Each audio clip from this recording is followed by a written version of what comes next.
Well, hello everybody. This is Rocky Deer here at the 2015 State Bar Annual Meeting. I'm sitting here with Katrina Grider from Houston. She's a board-certified labor and employment lawyer, and she was our keynote speaker today for the Adaptable Lawyer track. She's talking about social media, the social media world. So Katrina, tell us a little bit.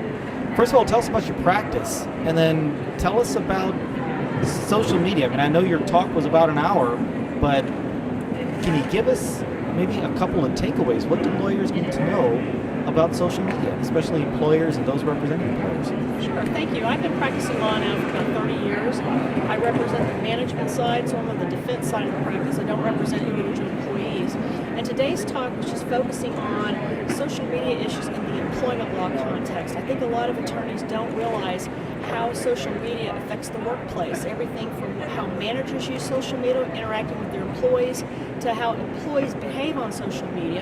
And I think one of the main takeaways is that just because you can, it doesn't mean you should.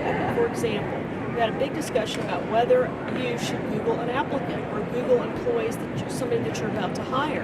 And when you think of social media and you think of how much information out there is public, you couldn't ask about information to that person in an interview, but you try to find out about it through Google. For example, people leave their Facebook profiles public. You can find out somebody's age, sex, race, national origin, transgender status, but you couldn't ask anybody those questions in an interview.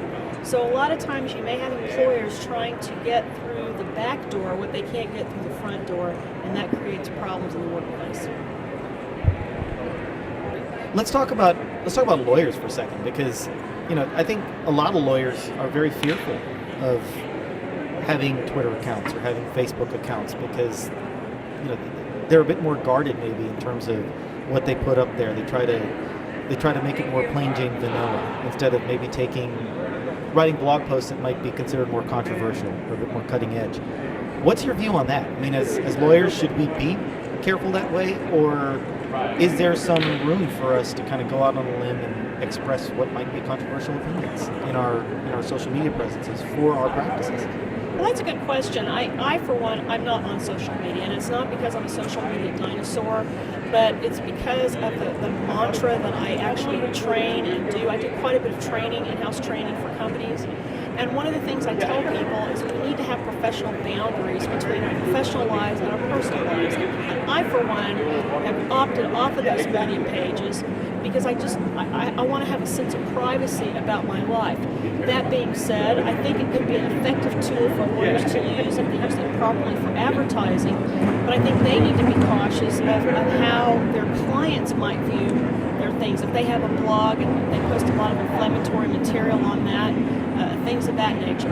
Always remember, for those of you who are advertising on social media, that also falls under the State Bar advertising rules, so you need to make sure you run that by the State Bar advertising folks before you do it, so you're not running afoul of any ethics provisions on that. But as a general rule, I personally stay off social media sites, and I want to maintain whatever element of privacy about my life that I can. That's kind of my opinion. Well, that is obviously very helpful advice, and it's a big topic. Everybody's trying to figure out to what extent do we put that up on the web, and to what extent do we keep it on paper and file it away. Katrina, it was a great talk upstairs. I actually had the opportunity to view most of it, and it was very engaging. If you get a chance to see Katrina in action, I definitely recommend it. Katrina Grider, thank you so much for joining us here on State Bar TV. And we'll see you guys next time.